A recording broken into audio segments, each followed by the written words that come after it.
बिल्कुल उठाना चाहिए। झारखंड के बच्चों के भी मुद्दे को, बीबीयू लखनऊ के बच्चों के मुद्दों को, जहां जहां, चाहे वो इलाहाबाद हो, बीबी लखनऊ हो, या जो 4 मेडिकल कॉलेज हैं यूपी के, उन सारे मुद्दों को उठाना चाहिए और उनको न्याय मिले।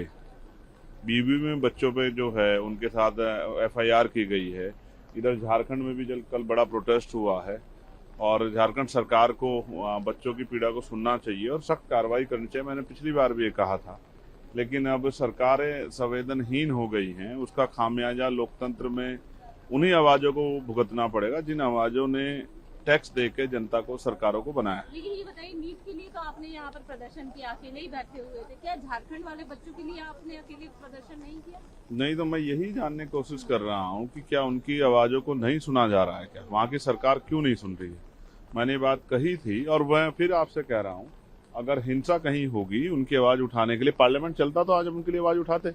मैं तो बहुत जोर शोर से लगा था कि झारखंड के बच्चों की आवाज उठाई जाए, लेकिन हाउस ही नहीं चला। वहाँ पर जाके बकायदा बैठे हुए थे, अकेले धरना प्रदर्शन बाबा साहब अम्बेडकर के स्टैचू के नीचे, क्योंकि मैं तो मौजूद था ना, मैंने अपनी आंखों से देखा। झारखंड वाले बच्चों के लिए क्यों? तो झारखंड वाले बच्चों के लिए अगर आज बात करेंगे वहाँ की गवर्नमेंट से, अगर गवर्नमेंट नहीं सुनेगी तो उनके लिए भी आंदोलन करेंगे, जाना पड़ा तो जाएंगे भी। सवाल ये भी है कि हाउस नहीं चल पा रहा है, जब सत्ता पक्ष ये कह रही कि एचएम जवाब देंगे और रेडी है, राहुल गांधी की तरफ से अभी रिप्लाई नहीं है, 3 मांगे हो गई हैं। सवाल ये कि क्या 3 दिन भी वेस्ट जाएगा? क्या हाउस इन्हीं का और इन्हीं का है? बाकी लोग भी तो हैं। उन्होंने भी बड़ा लंबा समय लगा दिया, बहुत देर कर दी मेहरबा आते आते। पहले ही अगर आप जवाब दे रहे होते तो उनको और मौके नहीं मिलते। लेकिन उनको भी मैं कहना चाहता हूँ, विपक्ष के साथियों से भी, कि हाउस चलना चाहिए। बहुत सारे ऐसे इशू हैं, जैसे मैंने बीबीए का जिक्र किया। बाबा साहब भीमराव अम्बेडकर यूनिवर्सिटी लखनऊ में बाबा साहब अम्बेडकर की जयंती बच्चे नहीं मना पा रहे हैं, और जो वहाँ का खाना बहुत खराब है। वो लोग मेरे पास आए थे, और ऐसे जो एससीपी के पैसे 4 मेडिकल कॉलेज बने थे, वो बच्चे भी बहुत परेशान हैं।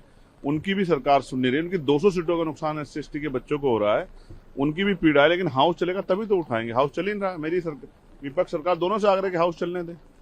एआई का एक मुद्दा है जो अहम मुद्दा आप कह रहे हैं उठाएंगे, क्या कुछ है? देखिए, तकलीफदेह ये है कि जब से एआई का विस्तार हो रहा है तो बहुत सारी प्राइवेट कंपनियां अपने यहाँ से एम्प्लॉय को निकाल रही है, लगातार निकाल रही है।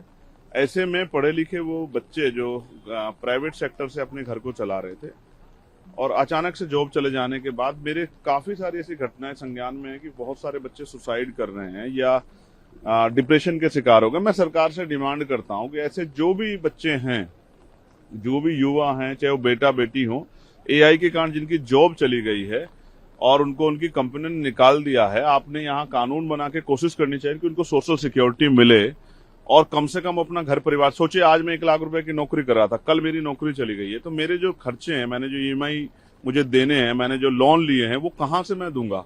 अचानक से इस तरह की जो है पीड़ा, इसलिए तो सरकारी नौकरी को सुरक्षित नौकरी माना जाता था।